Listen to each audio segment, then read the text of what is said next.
चलिए आज हम एक दूसरी बीमारी पर बात करेंगे, डिजीज पर बात करेंगे।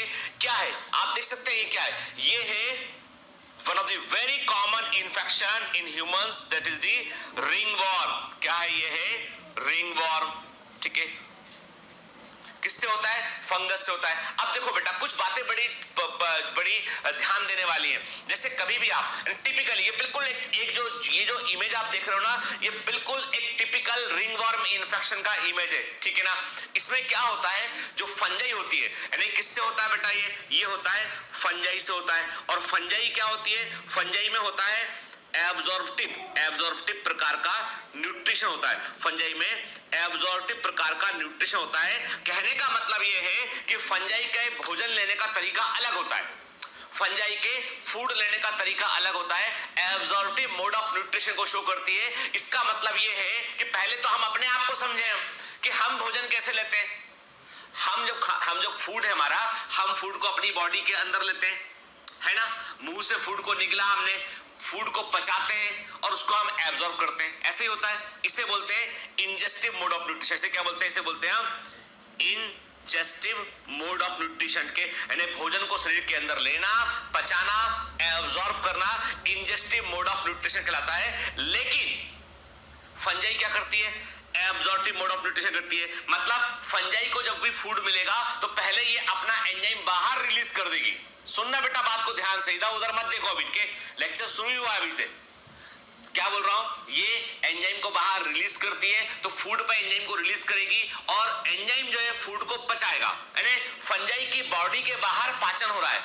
जब फूड पच जाएगा तो ये उसको एब्जॉर्ब कर लेगी। इसका मतलब ये कि फंजाई बाहर एंजाइम रिलीज करेगी, बाहर फूड पचेगा और उसको फंजाई एब्जॉर्ब कर लेगी। एब्जॉर्प्टिव मोड ऑफ न्यूट्रिशन है। इसीलिए जब भी स्किन में कभी फंगस होता है ना बेटा, फंगस इन्फेक्शन, रिंगवॉर्म होता है, तो वो स्किन को पचना शुरू करता है। तो धीमे धीमे स्किन ड्राई होने लगती है वहां की। और आप देखोगे, छू के देखोगे तो खुरदुरा दिखाई पड़ेगा और थोड़ा सा धसा हुआ होगा। और किनारे पर मार्जिन पर फंजाई होगी, किनारे पर यहाँ फंजाई, तो आप देखोगे ये किनारे उठे हुए दिखाई पड़ेंगे, रेस्ड एंड। यानी बिल्कुल यदि आपको रिंगवॉर्म का इन्फेक्शन पहचानना हो, आपको तरीका बतला रहा हूं मैं।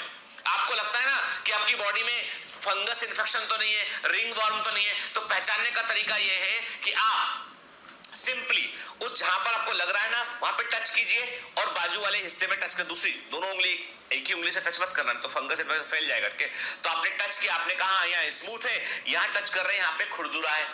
अच्छा ठीक है, फिर उस खुरदुरे को धीमे धीमे आगे बढ़िए, देखेंगे आप पाएंगे कि फाइनली आपको बिल्कुल मामूली फर्क दिखाई पड़ेगा। हल्के से उठे हुए किनारे दिखाई पड़ेंगे।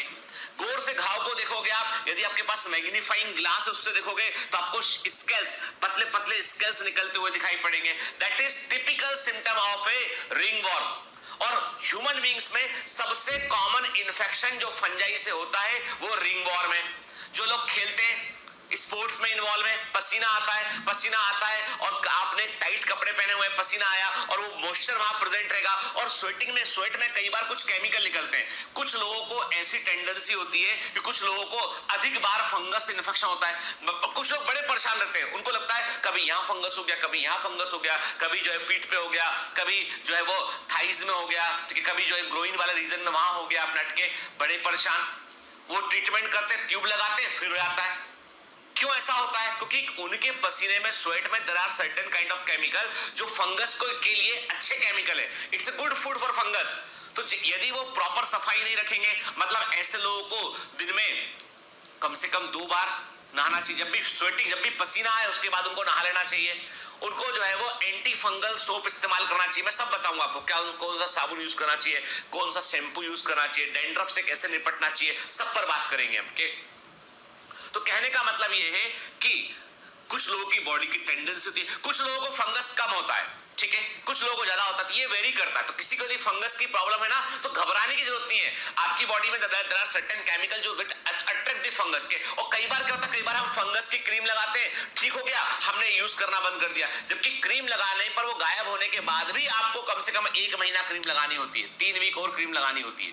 ठीक दिख रहा है आंखों से, ठीक, लेकिन फंगस छिप गया है, वो बीत के खाना बंद कर दिया उसने और स्पोर में चला गया। वो जैसे ही वक्त आएगा दोबारा एक्टिव हो जाएगा वो। इसलिए जो एंटी फंगल ट्यूब जो है उसको लगाते हैं आप, लगाने के ठीक होने के बाद भी आपको कंटिन्यू करना चाहिए उसको, ठीक है।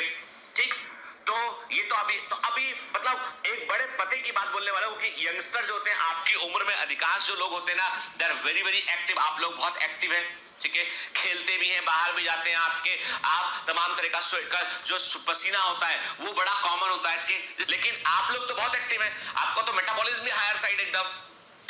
भाई ये तो फर्क है ना यार, एक 20 साल और 40 साल के व्यक्ति में कुछ तो फर्क होगा, मेटाबॉलिज्म का तो भारी फर्क होता है बेटा, ठीक है। चलिए, तो अभी क्या बात कर रहे हैं, अभी हम बात कर रहे हैं यहाँ पे कि फंगल इन्फेक्शन जो होते हैं they are the very very common. अब हम आगे बात करते हैं। जैसे आप देखिए कि ये इस तरह के इन्फेक्शन कई लोगों को दिखाई पड़ते हैं और यंगस्टर्स में इट इज वेरी कॉमन, क्योंकि थोड़ा सा क्या होता है, केयरलेस एटीट्यूड भी होता है, थोड़ा सा क्या होता है कि बार बार छुट्टी को कौन बार बार नहाएगा, बहुत सारे इश्यू होते हैं इनके। तो आप देखेंगे इसमें कि ये देखिए, दिख रहा है आपको, बिल्कुल स्किन को गौर से देखिए, आपको दिख रहा है खुरदुरा खुरदुरा दिखाई पड़ रहा है, अलग कलर का पैच दिखाई पड़ रहा है, क्या, ठीक है।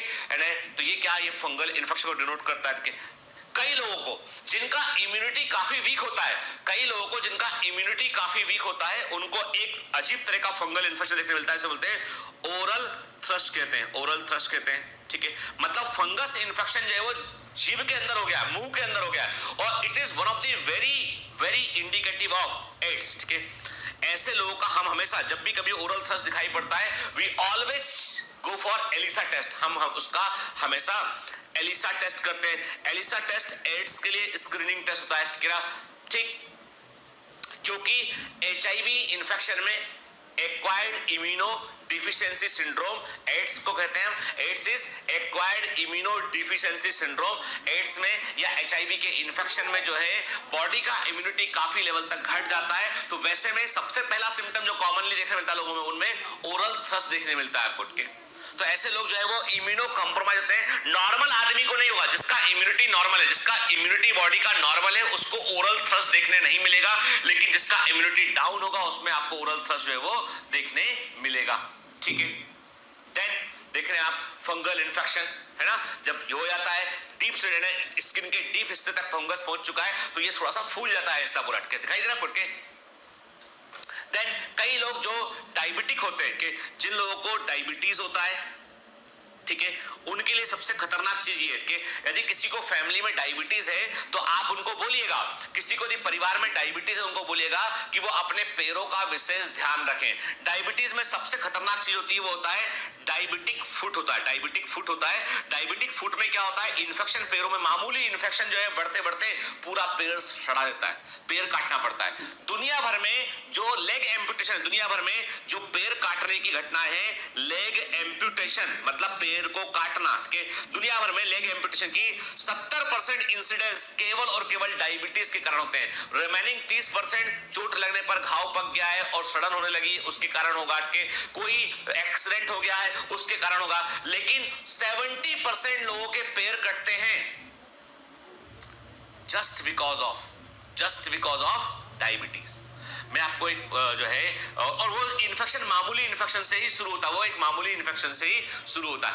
तो अभी आप देख रहे हैं, क्या देख रहे हैं, आप देख रहे हैं कि छोटा सा मामूली सा एक घाव यहाँ पर हुआ है ना, ये पानी में रहने के कारण, पसीना आने के कारण धीमे से वहां पर फंगस पनपना शुरू की। फंगस उस टिश्यू को खाना शुरू करेगी और फंगस के बाद क्या होगा बेटा, यहाँ पर सेकेंडरी इन्फेक्शन होगा और बैक्टीरिया एंटर कर जाएगा, और जैसे बैक्टीरिया एंटर करेगा तो वहां पर चूंकि ऑलरेडी डायबिटिक है, हाई शुगर बॉडी के अंदर प्रेजेंट है, बैक्टीरिया तेजी से ग्रो करेगा, पैर के अंदर वो सड़ना शुरू करेगा, गैंग्रीन कर देगा, और गैंग्रीन करने पर पैर को काटना पड़ेगा। तो मैंने कहा ना, दुनिया भर में 70% जो है फुट एम्पुटेशन जो है डायबिटीज के कारण होते हैं, और इसीलिए ऐसा कुछ दिखाई पड़े तो you should treat it very very vigorously, इसको तेजी से ट्रीट करना चाहिए। और डायबिटीज वाले मरीजों के लिए अलग तरह के मोजे आते हैं, अलग तरह के जूते आते हैं, और उनको पैरों का विशेष ध्यान रखना चाहिए। ऐसा हम लोग कहते हैं अपने मरीजों को कि हर 7 दिन संडे के दिन आप अपने पैरों को ध्यान से चेक करें, और थोड़ा सा भी कोई घाव है तो सर्जन डॉक्टर से आके मिले और उस घाव का इलाज करें आपको, कि वो पूरे पैर को खराब करने के लिए काफी है वो, ठीक है।